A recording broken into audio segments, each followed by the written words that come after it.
Reporting for Tennis.com from the Longines Future Aces event, I have the honor of interviewing Billie Jean King at the Billie Jean King Tennis Center.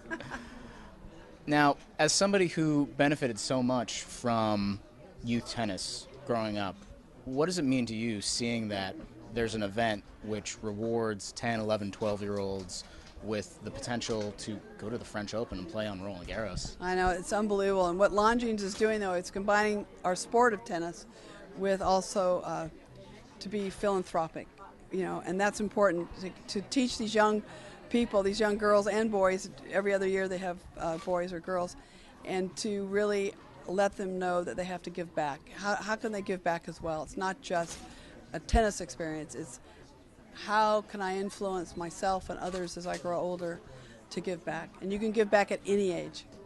And so much of your legacy wasn't just on the court, but what you did off the court and what you used tennis to spread the word about. What does it mean to you that there are 10, 11-year-old tennis players who are learning about the value of community service and the value of charity work so early in their tennis careers? Well, you can't. It's just fantastic, and I think to have Andre Agassi and Stephanie Groff to be the examples. They're really dear friends of mine, but they're so wonderful about giving back, particularly in the educational and philanthropic area.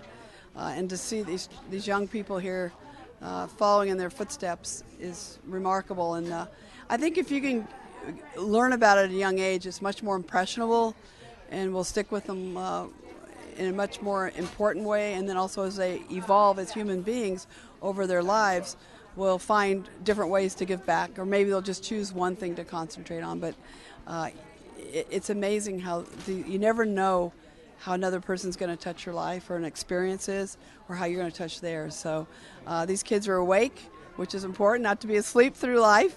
And you can tell that they had to do essays, so they're not just here on their tennis. They're here because of their essays and their tennis. And it looked like you used this opportunity to turn it into a little bit of a history lesson as well, to sort of inform them why they're lucky enough to have this opportunity and why they're here in the first place. Well, everyone grows up with a different frame of reference. Like when I grew up, the players were making $14 a day. Well, a young girl or boy today would think that's funny, but they're gonna do better. Every generation does better, and it's our job, every generation's job, to really pass the baton down to the next generation, and they need to be better. They can do more than we ever thought of, and particularly with technology today, the opportunities are unlimited. Billie Jean King, it was a pleasure. All right, it's great seeing you. Thanks.